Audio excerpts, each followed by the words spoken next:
Welcome friends, आपको बताते हैं खतरों के खिलाड़ी सीज़न 12 के एपिसोड 13 में हुए दूसरे स्टंट के बारे में। जी हाँ फ्रेंड्स, जहां आप देखेंगे कि ये सभी कंटेस्टेंट्स खड़े होते हैं एक तालाब के पास, जहां पे रोहित सर इनको कहते हैं कि ये रस्सियों का बना हुआ एक ब्रिज है जिस पे आपको स्टंट को परफॉर्म करना है, जहाँ पे उन्हें एक सिरे से चलना होगा रस्सियों के ऊपर डायनामिक स्टंट करते हुए, और फिर एक सिरे पे पहुँच के वहाँ से फ्लैग्स को हुक करना होगा और फिर वापस स्टार्टिंग पॉइंट पे जाना होगा, जो कि बहुत ही जोखिम भरा स्टंट होता है। तो इस तरह से ये सभी कंटेस्टेंट्स को पोजीशन पे खड़ा कर दिया जाता है रस्सियों के साथ, और इस तरह से गो कह देते हैं रोहित सर, जिस पे आप देखेंगे कि ये सभी कंटेस्टेंट्स रस्सियों के ऊपर चढ़ते हुए नजर आने वाले हैं। जी हाँ फ्रेंड्स, और इस तरह से सभी कंटेस्टेंट तेज़ी के साथ चलते हुए नजर आते हैं, जिस दौरान आप देखेंगे कि राजीव आदित्य का बैलेंस नहीं बन पाता और वो नीचे की तरफ गिर जाते हैं रस्सियों पे से। जी हाँ फ्रेंड्स, फिर आप देखेंगे कि राजीव के हाथ से एक हाथ से रस्सी छूट भी जाती है, जिसके बाद उन्हें नीचे उतार लिया जाता है। इसके बाद आप देखेंगे कि तुषार कालिया बहुत ही तेज़ी के साथ सबसे पहले आगे की तरफ जा रहे होते हैं, और उनका कहना ये था कि मोहित जो है वो रोप स्टंट में बहुत ही ज़्यादा माहिर है, तो उन्हें मात देना काफ़ी टफ होगा। लेकिन आप देखेंगे तुषार कालिया सबसे आगे होते हैं और मोहित उनके पीछे पीछे होते हैं। इसके बाद आप देखेंगे कि प्रतीक शेजपाल भी आहिस्ता आहिस्ता आगे की तरफ बढ़ रहे होते हैं।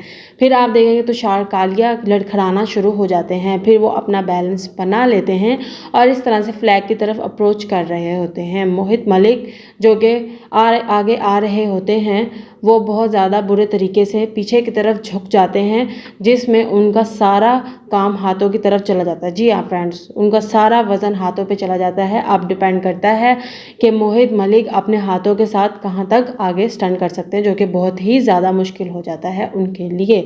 फिर आप देखेंगे तुषार कालिया फ्लैग को अचीव कर लेते हैं।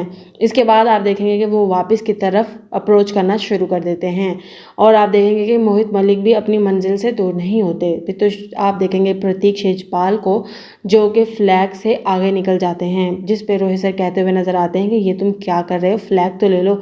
जिस पे वो कहते हैं सॉरी सर, मैं ये स्टंट को आगे करूँगा नहीं, मुझे बहुत ज़्यादा हाथों में दर्द हो रहा है। जिसके बाद आप देखेंगे कि वो एक साइड पे किनारे पे बैठ जाते हैं और स्टंट को फ्रीज कर देते हैं। जी हाँ फ्रेंड्स, इसके बाद आप देखेंगे मोहित मलिक भी जल्दी से फ्लैग को उतार लेते हैं और हुक करके वापस की तरफ जाना शुरू कर देते हैं। इतने में तुषार कालिया आधा रास्ता कर चुके होते हैं। इसके बाद आप देखेंगे रुबीना दिलक भी करीब करीब होती हैं झंडे के पास, और उनके पीछे पीछे होती हैं जन्नत ज़ुबैर। जी हाँ फ्रेंड्स, और वो रुबीना दिलक जन्नत ज़ुबैर से कहती हुई नज़र आती हैं कि तुम कर सकती हो, तुमने हिम्मत नहीं हारनी, बहादुरी के साथ इस स्टंट को हम पूरा करेंगे। इसके बाद आप देखेंगे कनिका मान लगातार डरी हुई नज़र आती हैं, क्योंकि उन्हें हाइट से डर लगता है और वो गिरने से भी डर रही थी। जिसके बाद वो ये कहती हुई नज़र आते हैं कि वो अपनी गर्दन को भी नहीं हिला सकती, क्योंकि उन्हें बहुत ज़्यादा डर लग रहा है और वो इधर उधर देखना नहीं चाहती हैं। इसके बाद आप देखेंगे कि रुबीना दिलक भी झंडे को ले लेती हैं और वापसी की तरफ जा रही होती हैं। इतने में तुषार कालिया उस फिनिशिंग पॉइंट पे पहुंच जाते हैं और बहुत ज़्यादा खुश भी होते हैं, क्योंकि वो पहले होते हैं जो कि फिनिशिंग पॉइंट पे पहुंचते हैं। इसके बाद आप देखेंगे कि मोहित मलिक भी पहुंच जाते हैं। फिर रुबीना दिलक वापसी की तरफ जा रही होती हैं, फिर जन्नत ज़ुबैर को प्रोवोक करती हैं कि तुम इस स्टंट को कर सकती हो। जिसके बाद आप देखेंगे कि जन्नत ज़ुबैर फ्लैग को लेते हुए डर रही होती हैं कि कहीं उनका बैलेंस आउट ना हो और वो गिर ना जाए। जिसके बाद जन्नत ज़ुबैर भी झंडे को ले लेती है। इस तरह के बाद दीगरे आहिस्ता आहिस्ता ये सभी कंटेस्टेंट्स फिनिशिंग लाइन पे पहुंचना शुरू कर देते हैं, लेकिन कनिका मान बहुत ज़्यादा डर रही होती हैं और उनको फिनिशिंग लाइन पहुंचने तक बहुत ज़्यादा दुश्वारियां हो रही होती हैं।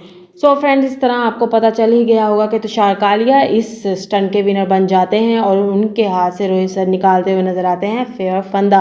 तो इस तरह से दोनों फ्रेंड, यानी कि दोनों बहुत ही अच्छे फ्रेंड निशांत भट्ट और तुषार कालिया के हाथ से फेयर फंदे निकल चुके होते हैं, इसलिए वो बहुत ज़्यादा खुश होते हैं। सो फ्रेंड्स, उम्मीद है कि आपको वीडियो पसंद आई होगी। मिलते हैं नेक्स्ट वीडियो में, तब तक के लिए गुड बाय।